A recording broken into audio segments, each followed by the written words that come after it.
Well, thank you. Have you noticed many songs in popular music right now seem sadder? Some experts worry this downward trend in music style could have an impact on our kids' mental health. Suma Hodge is with us. She's the regional clinical director of a group called Mentally Ill Kids in Distress, or M.I.K.I.D. M.I.K.I.D, yes. Thank you so much for being here. Tell me about M.I.K.I.D, first of all. Yes, M.I.K.I.D is a behavioral health organization, nonprofit, and we focus on the development of mental health and behavioral health for children from all the way from birth all the way up to the age of 25 years old. And we're spread out through the state of Arizona. We have 8 different sites or locations, and we provide additional support, peer support, family support, counseling services, and we support families who are having difficulties with those challenging behaviors. Well, you think of your teenage years or even just leaning into music with your moods. It can change your mood. Yes. It can verify your mood. Yes. Tell me about what we're seeing right now with music and what's trendy. Yes, absolutely. Just like with adults, you know, you ever have a song that just spoke to your soul, right? Or spoke to the exact same thing that you're going through, and you're like, wow, these words are just exactly what I'm feeling. Kids are having the same kind of emotions. They're having a difficulty sometimes being able to process the words and how it impacts them and how it makes them feel. So you may have emotions such as anger, sadness, anxiety that may arise from the words. And when I was talking to my 14-year-old about this, about music and how it impacts her, they talked a lot about nostalgia, and sometimes the music reminds them of certain times in their lives, and gives them anxiety sometimes about things to come in their future, especially at that age. And so we've had opportunities where we sit down, we listen to different types of music together, singing along different songs together so that we can process them and see how they feel, and asking her those questions. You know, how did this song make you feel? Does it make you feel happy?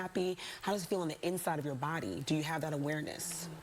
Well, that awareness is key, because you might be like, well, I listen to this record. They are listening to records now, and now I feel like now I have this mood on me that I you know, felt happy before. Yes. Are there sadder songs right now that are popular? Is that really happening? Yes, it does happen. There are sadder songs, and the words that are being chosen to be used in these songs, right, that we don't necessarily realize. So the beat, the tempo, all of this plays an impact on the feelings that you have inside of your body that you don't necessarily realize that is connected to the song in which you're hearing. And it's not a bad thing to listen to those sad songs. No. Some of those emotions, that's processing. It's good.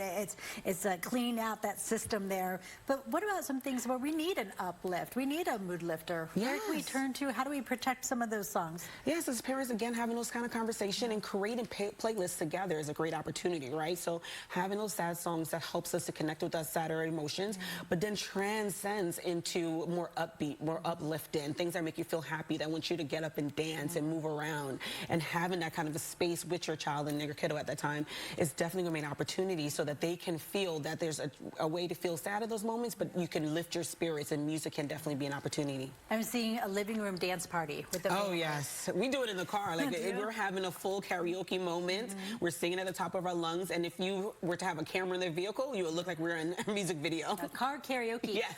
Who is it? Who are you singing to?